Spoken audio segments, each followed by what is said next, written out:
તમને મળી જશે અને મારી ઈચ્છા છે કે મણી હું તમને આપી દઉં. સેવકે કહ્યું કે હું તો વૈરાગી છું, આ વૈષ્ણવની સેવામાં છું, મારે તો રોજ શેરભર ચૂન જોઈએ, મારે ક્યાં કઈ વધારાની જરૂર છે? હા, આ મારા શેઠજી સંસારી છે, એમને બહુ મોટો ખર્ચ રોજ થાય છે, એમ કરો એમને જઈને મણી આપો. એટલે પ્રભુ બ્રાહ્મણના વેશે આવ્યા શેઠજી પાસે અને પુરુષોત્તમદાસજીને કહ્યું કે આ મણી મારી પાસે છે ને મણી પાસે જે માંગશો એ તમને મળશે, તમને જોઈએ છે આ મણી? શેઠજીએ કહ્યું આને શેરભર ચૂન જે આપશે ને એ જ પ્રભુ મને 10 શેર ચૂન આપી દેશે. મારે મણીનું શું કામ? હું તો ઠાકોરજીના વિશ્વાસે જીવું છું. જે આને શેર આપશે તો મને 10 શેર નહીં આપે. હું તો પ્રભુના વિશ્વાસે જીવું છું. આ મણીના વિશ્વાસે વૈષ્ણવનું જીવન ન ચાલે. સંતોષી હોવો જોઈએ. કુંભનદાસજી પાસે માનસિંહ આવ્યા ને, કહ્યું કે આ રત્નજડિત આરસી રાખો, તમે કહો તો 12 મહિનાનું રાશન તમને ભરાવી દઉં. અને પેલા કહ્યું કે અમારો રાશન વાળો તો આ રહ્યા સામે બે, એક બોરડીનું ઝાડ ને એક ટેટીનું ઝાડ. એક શીતકાલમાં ફળ આપે ને બીજો ઉષ્ણકાલમાં ફળ આપે. અમારું તો બધું આનંદથી ચાલી રહ્યું છે. આ આરસી ઘરે રાખી ઠાકોરજીની ચિંતન છોડીને આની ચિંતા કરવી પડે મારે. અમારે કઈ ન જોઈએ, તમે તો જાઓ.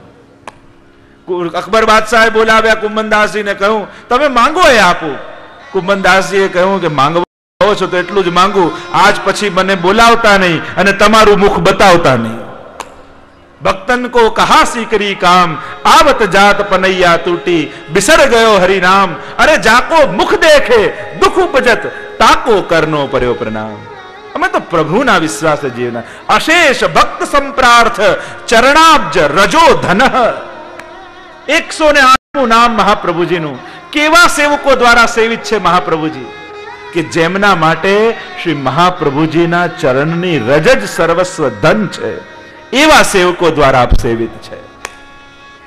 ધર્મ હી તે પાયો યહ ધન ધર્મ હી તે પાયો. આવો કોઈ ભગવદી જીવનમાં મળે. ચોથું લક્ષણ બતાવ્યું, પ્રભુના ચરણારવિંદ સિવાય અન્યત્ર એને ક્યાંય આસક્તિ ન હોય એ ભગવદી. પ્રભુના ચરણારવિંદ સિવાયનું મન ક્યાંય ન જતું હોય. પાંચમું લક્ષણ બતાવ્યું, પ્રાણી માત્રનો હિત કરવામાં તત્પર હોય એ વૈષ્ણવ, એ ભગવદી, એનો સંગ કરવો. અને છઠ્ઠું લક્ષણ બતાવ્યું, જેની અંદર ઈર્ષા ન હોય, જે બીજાના સુખને જોઈને સુખી થઈ શકે એવો હોવો જોઈએ.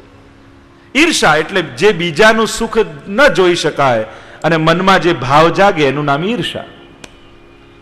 વૈષ્ણવ બીજાના સુખ જોઈને આનંદમાં આવી જાય એવો હોવો જોઈએ.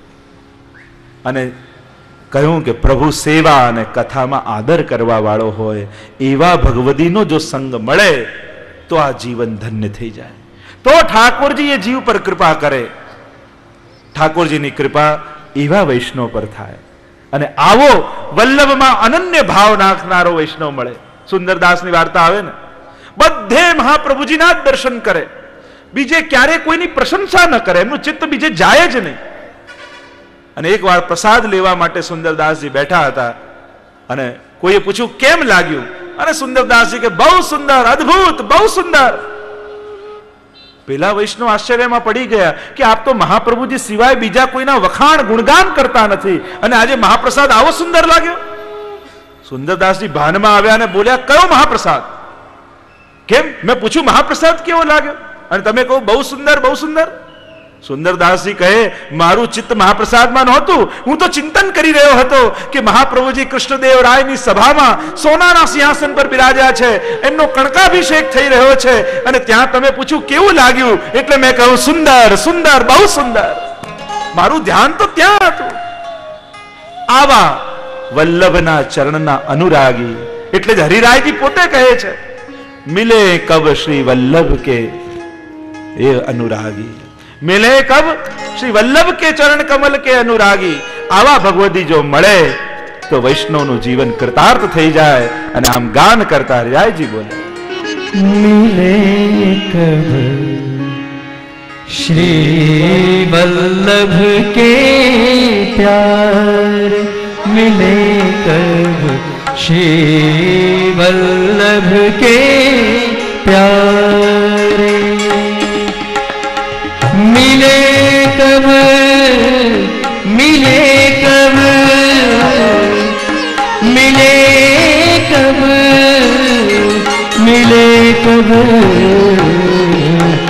श्री वल्लभ के प्यारे, मिले कब श्री वल्लभ के प्यारे।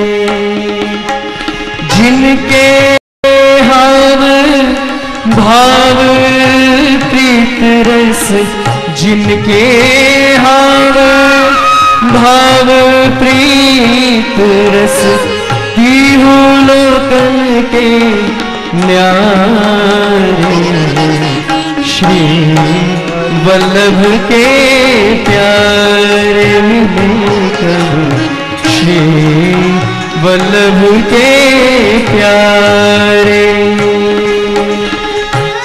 એવા વલ્લભના સ્નેહી જનો ક્યારે મળે? વૈષ્ણવ આવે ઉત્સવ કરે, આए मेरे नंद नंदन के प्यारे, माला तिलक मनोहर बानो, त्रिभुवन के उजियारे। कृपा समुद्र भरे अंग अंग में, कृपा समुद्र भरे अंग अंग में, उछलित रस की धारे, कृपा समुद्र भरे अंग अंग में, उछलित रस की धारे। माला तिलक विराजे अद्भुत, माला तिलक विराजे अद्भुत, करुणामय अनुहार, श्री वल्लभ के प्यारे, मिले कब श्री वल्लभ के प्यारे। વૈષ્ણવ આવતા હોય, માથે તિલક લલાટ પર, ગળામાં કંઠી હોય, જ્યારે એમ લાગે મહાપ્રભુજી શ્રીનાથજી બાબા આ વૈષ્ણવ રૂપી રથ ઉપર સવાર થઈને પધારી રહ્યા છે, એવો કંઠીનો પ્રભાવ લાગે। દક્ષિણમાં 252 વૈષ્ણવની વાર્તામાં આવે, દક્ષિણનો રાજા એવો વૈષ્ણવ જેના ગળામાં કંઠી જુએ અને જો રાજ્યમાં ત્યાં આવે સભામાં તો એના ચરણ ધોઈને પીએ, એવી વૈષ્ણવમાં શ્રદ્ધા થઈ, એવો ભાવ થયો। ઘરના લોકો દુખી થયા કે આ રાજાનું ક્યાં ચિત્ત છે। પરીક્ષા કરી, એક ગધેડું લઈને આવ્યા, એના ગળામાં કંઠી પહેરાવી અને એને સભામાં છોડી દીધો। અને રાજાની તો બુદ્ધિ બદલાઈ નહીં, ગળામાં કંઠી છે મારા માટે વૈષ્ણવ છે, એ ગધેડાને લઈને આવ્યા અને કેસરનું જલ મંગાવી એના ચરણ પખારવા લાગ્યા। જરાય ભાવમાં નુન્યતા ન આવી અને ગધેડાના હૃદયમાં એની આત્મામાં રહેલા પરમાત્મા ત્યાં પ્રગટ થઈ ગયા। બોલ્યા, તારો ભાવ ધન્ય છે, વૈષ્ણવ માટે તારી ભક્તિ ધન્ય છે, માંગ તું કંઈક માંગ મારી પાસે, તું માંગે તે આપી દઈશ। રાજાએ કહ્યું કે પ્રભુ આપ પ્રસન્ન થયા હોય તો એટલું જ માંગુ છું કે વૈષ્ણવમાં સદાય મારી આવી જ બુદ્ધિ રહે, ક્યારે મને અભાવ ન આવે અને વૈષ્ણવમાં સદા હું મહાપ્રભુજીને ઠાકોરજીને જોઈ શકું। जापे कृपा करे श्री गिरधर, तब इनकी अनुसारे,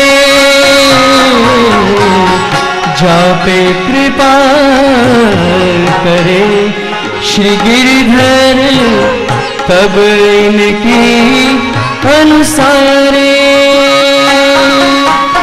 रसिक दास जिनको विधि पैया